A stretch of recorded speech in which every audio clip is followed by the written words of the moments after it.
What's going on, everybody? I'm Zach and this is the Command Dudes. Make sure to like and subscribe to our channel. Follow us on Twitter at the Command Dudes. We stream our games live every Saturday at 12 p.m. PST on Twitch.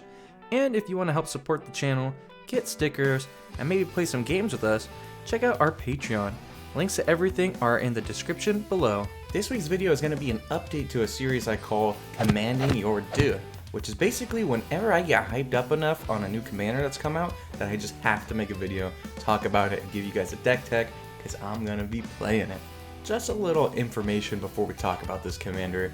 There are so many tribes in Magic's universe.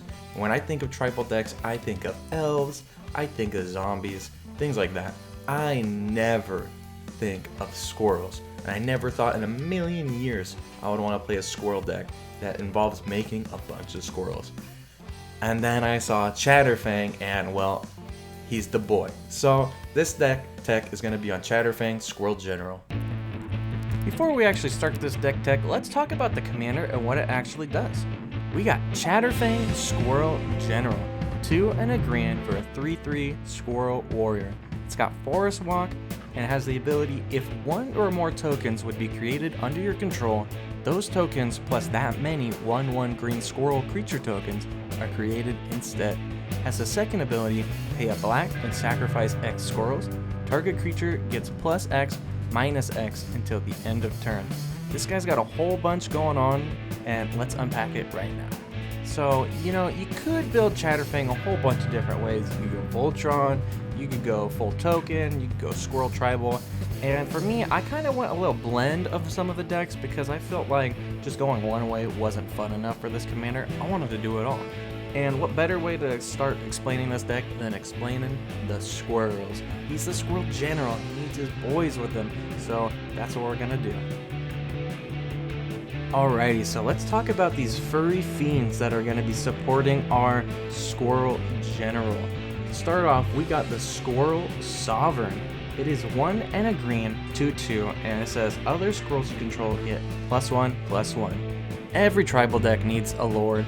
This deck isn't necessarily tribal, but you're going to be generating enough squirrels to where you're going to want a lord because it's going to be able to put out so much more damage with your tokens than you normally would be able to, and it's just a great all-around card to have. Alright, so our next card is going to be a 1-drop, and it's not necessarily a squirrel, but it becomes a squirrel. We got Nested Shambler for 1 black mana. It is zombie 1/1, and it says when Nested Shambler dies, create X tapped 1/1 green squirrel creature tokens where X is Nested Shambler's power. Now this card is pretty good. It synergizes with our commander. We could sack a squirrel, buff this thing's power, it dies, it makes more squirrels than it originally did. That's pretty sweet. We're going to be running Skull Clamp for draw power, so that also works with this. Get a bunch of squirrels, which would make more squirrels with the commander out. It's pretty sweet. I really like this card, and I think it's one of the better 1-drops in the deck. Our next 1-drop for the squirrels is going to be Ravenous Squirrel. For 1 Golgari hybrid mana, we got a 1/1 squirrel that says, whenever you sacrifice an artifact or creature, put a +1/+1 counter on Ravenous Squirrel. Pay 1 black-green, sacrifice an artifact or creature, you gain 1 life, and draw a card. Now, this card is really cool because it is a early drop squirrel that will end up getting us life and drawing us cards, as well as it can grow. A lot of the other cards we're going to be running in the deck will produce treasures or foods, so we're going to have a lot of artifacts that we can sacrifice to actually get a lot of value out of this 1-drop, so it is definitely one of the better squirrels in the deck. And we're running a squirrel deck, so we gotta have Toski, Bearer of Secrets. 3 mana and a forest for a 1/1 legendary creature squirrel. Can't be countered, it's indestructible, it's gotta attack every turn, but whenever a creature we control deals combat damage to a player, we're drawing cards. Since we're gonna be making a buttload of squirrels, this thing is gonna be a massive engine for our deck. It's gonna get us to all our combo pieces, it's gonna get us where we need to go in that squirrely style. So Toski definitely is a must run in this deck, definitely the best squirrel in the whole deck too. Last but not least, we got the big chonko. We got the Squirrel Mob for 1, 2 green to 2/2, and it gets a +1/+1 for each other squirrel on the battlefield.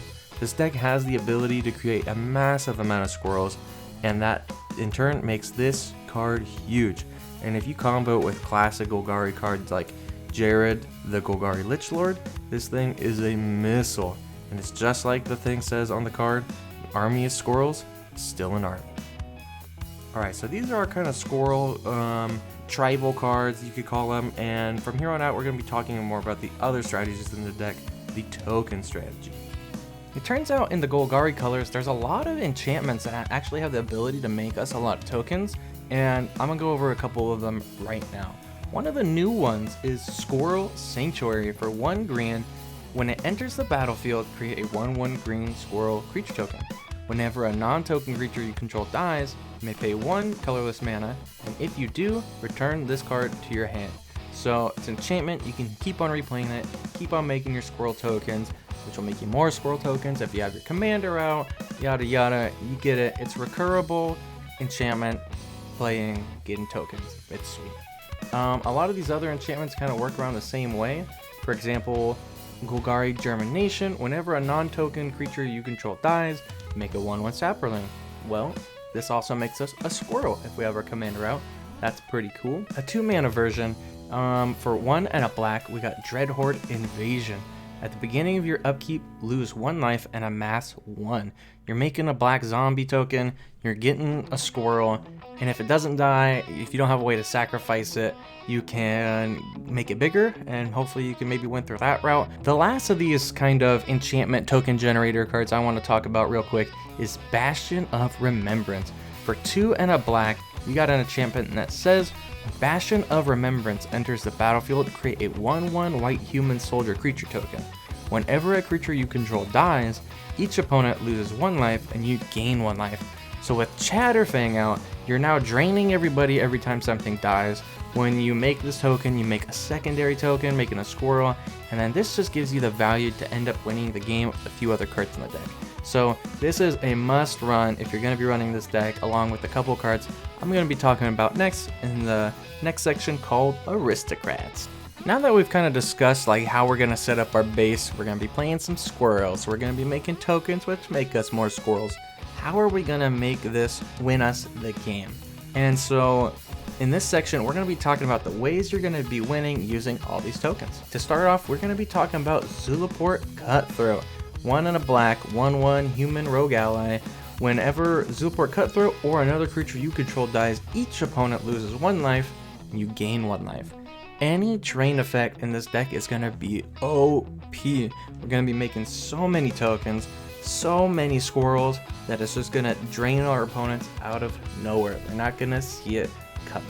The next creature we're going to be talking about is Poison Tip Archer. For 2 colorless, a black and a green, we got a 2/3 elf archer, reach death touch, that says whenever another creature dies, each opponent loses 1 life. This counts their creatures too, so it's not just us doing it. If our opponents are battling it out, if their creatures are dying, everybody's getting drained still. Great card in the deck. It's a great blocker. It's overall just a top tier card in this deck. We want to be running it. And the only bad side about it is 4 mana, but we do have the another 2 mana drain card in Blood Artist. For 1 and a black, 0/1 vampire. Whenever Blood Artist or another creature dies, target player loses 1 life, you gain 1 life. This doesn't target everybody, but it is still early enough to get it out that it is very beneficial. It can have a big impact early on in the game, and it is one of our key pieces into winning with this deck. Now these Aristocrat style cards are OP in a plethora of decks. They're super good, super common in EDH, and they just are the core of a whole bunch of strategies similar to this one. But they are absolutely broken and necessary in Chatterfang Squirrel General, and I'll explain why in the next section called The Juice. Alright, so we finally arrived at what I've coined as the Juice. It's the best card in the deck, it's what you're looking for, it's your win con, it's everything wrapped up in one package. And for this deck, it is none other than Pitiless Plunderer. This, comboed with the commander and like 1 or 2 squirrels, gives you the ability to do so many nutty things that it's just absolutely insane.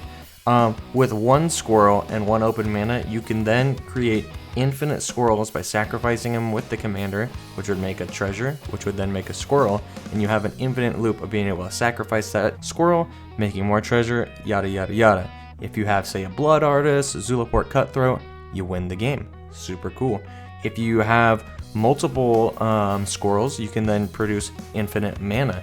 By paying your 1 black, sacrificing multiple squirrels, you'll produce multiple treasures, and then from there on out, you could cast Humongous X spells if you wanted. There's tons of ways to abuse this card in this deck, and that's exactly what we're gonna do. You're looking to do this with your Aristocrat creatures to just win the game as soon as possible. And with this being 4 mana, it can come out right after your commander, and if you've already set up with a few squirrels, boom, you win. Let's say you're one of those crazy people that like investing into their mana bases. What would be some good lands for this deck? Yavimaya, Cradle of Growth is a legendary land. Each land is a forest in addition to its other land types. This basically guarantees that your commander can always attack and get through unquestioned. And this can go really well if you have like a Toski out, you're always drawing cards per turn. So it's really cool. It even almost makes me want to run like equipment in the deck to make the commander almost Voltron-y with a little bit of protection, but that might be going out on too far of a limb. Another land that's awesome in this deck is Swarmyard. It taps for a colorless mana and it regenerates target insect, rat, spider, or squirrel. So for just tapping one of your lands, you save your commander from dying, further your potential to getting a combo. It's an awesome land. Not super expensive either, so that is a plus. And the budget land that I think is just OP for this deck is going to be Colony Garden. Enters the battlefield, taps for a green, but when it enters the battlefield, you get an 0/1 green plant creature token. So, get a plant, you get yourself a squirrel, boom. It's a lot of value for just playing your land for turn. And if you take all these pieces I've showed you, you put them together, you got yourself the core of an awesome Squirrel General deck. I mean, if you just throw in your favorite pieces of removal, some board clears, some card draw, etc., you have yourself a rockin' deck. And that is all I have for you guys. If you want the full deck list, it is going to be down in the description below. If you have any questions on how to upgrade it, make sure to let us know in the comments. And with that stuff all out of the way, see you next time.